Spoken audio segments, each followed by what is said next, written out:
कभी कभी जब एक औरत सिस्टम के दरवाजे पर मदद मांगने जाती है तो उसे जरा भी अंदाजा नहीं होता कि जिस दरवाजे से उसे इंसाफ की उम्मीद है वही दरवाजा उसके पूरे परिवार के लिए मौत का रास्ता बन जाएगा। ये कहानी एक माँ की है, 4 बच्चों की और एक ऐसे पुलिस वाले की है जिसने वर्दी पहनकर कानून की रक्षा करने की कसम तो खाई थी, लेकिन उसी वर्दी की आड़ में जिंदगी का सबसे बड़ा जुर्म कर डाला। ये कोई फिल्म नहीं है, ये कोई कल्पना नहीं है, ये उत्तर प्रदेश की एक सच्ची क्राइम डॉक्यूमेंट्री है। दोस्तों, कानपुर के एसपी ऑफिस के दफ्तर से ठीक सामने एक महिला अपनी 3 बेटियों के साथ एक बेटे के साथ जमीन पर आकर बैठ जाती है। सरकारी दफ्तर के बाहर लोगों की आवाजाही है, पुलिसकर्मी आ रहे हैं जा रहे हैं, लेकिन उस महिला की आंखों में सिर्फ बेबसी और डर साफ दिखाई देता है। वो जमीन पर बैठी होती है, तभी वहां मौजूद एक कर्मचारी की नजर उस पर पड़ती है।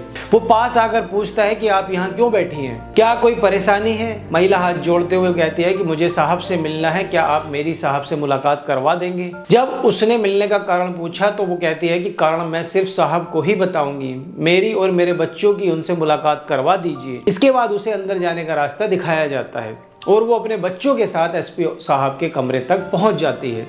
वहां जाकर वो कहती है कि साहब, मेरा गांव यहाँ से लगभग 150 किलोमीटर दूर है और मैं वहां से आई हूँ। मेरी 3 बेटियां हैं और एक बेटा है। हम बहुत परेशान हैं, समझ नहीं आ रहा क्या करें, आप ही हमारी मदद कर सकते हैं। एसपी साहब उसकी बात ध्यान से सुनते हैं और कहते हैं कि पूरी बात बताइए, मैं आपकी किस तरह मदद कर सकता हूँ। महिला बताती है कि उसका पति उत्तर प्रदेश पुलिस में कांस्टेबल है, लेकिन उसने 2 और 3 महिलाओं से संबंध बना रखे हैं। वहाँ उन्हीं के साथ रहता है, घर नहीं आता, बच्चों से बात नहीं करता और किसी तरह की जिम्मेदारी नहीं निभाता।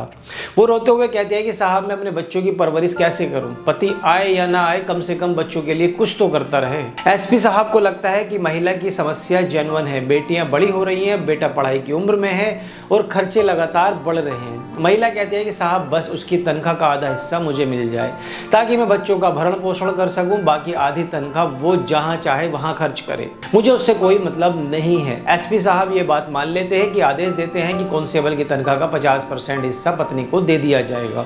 ये सुनते ही महिला के चेहरे पर राहत दिखाई देती है। वो अपने गांव वापस लौट जाती है और पूरी ईमानदारी से अपने बच्चों की परवरिश में लग जाती है। लेकिन उसे नहीं पता कि ये राहत ज्यादा दिनों तक नहीं चलेगी, क्योंकि आगे जो होने वाला है वो इतना भयानक होगा जिसकी उसने कल्पना भी नहीं की थी। कुछ समय बाद उत्तर प्रदेश के फर्रुखाबाद डिस्ट्रिक्ट थाना मोहम्मदाबाद गांव विदा में अमर सिंह यादव एक ड्राइवर के साथ मारुति वैन लेकर अपने घर पहुंचता है। वो अपने बेटे पंकज से मिलता है, खाने पीने की चीजें लाता है और कहता है कि चलो शहर चलते हैं, बहन की शादी है, थोड़ी शॉपिंग करनी है। पंकज जाकर अपनी माँ उर्मिला देवी को बताता है। महिला तैयार हो जाती है क्योंकि अगले महीने सबसे बड़ी बेटी ममता की शादी होने वाली होती है। 4 बच्चे ममता, पूजा, सुधा और पंकज मारुति वैन में बैठ जाते हैं और लगभग 21 किलोमीटर दूर चिबरामाऊ पहुंचते हैं। दुकान दर दुकान घूमते हैं, लेकिन कोई खरीदारी नहीं होती। समय बीतता जाता है, शाम हो जाती है। वापसी के समय बस स्टैंड के पास गाड़ी रोक दी जाती है, बच्चों को खाने की चीजें दी जाती हैं और लगभग 1 घंटे तक यहीं बैठाए रखा जाता है। फिर अचानक कहा जाता है कि चलो अब चलते हैं।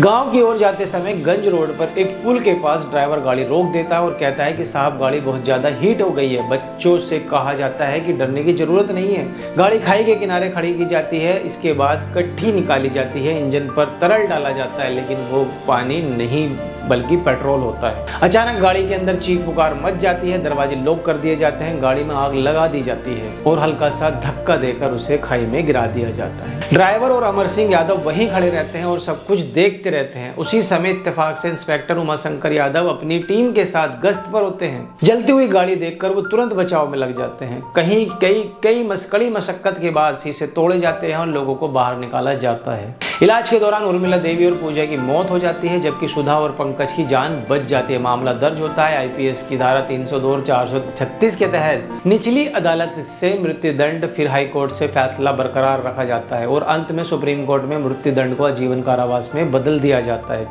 कम से कम 30 साल की सजा के साथ साथ। दोस्तों, ये कहानी सिर्फ एक अपराध की नहीं है, ये कहानी सिस्टम पर भरोसे की है, ये कहानी एक माँ की आखिरी उम्मीद की है और ये कहानी इस सवाल की है कि जब जुल्म वर्दी पहन ले तो इंसाफ किस दरवाजे पर मिलेगा। फिलहाल इस खबर में इतना ही। आपकी इस पर जो भी राय कमेंट में बताइए। जय हिंद, जय भारत।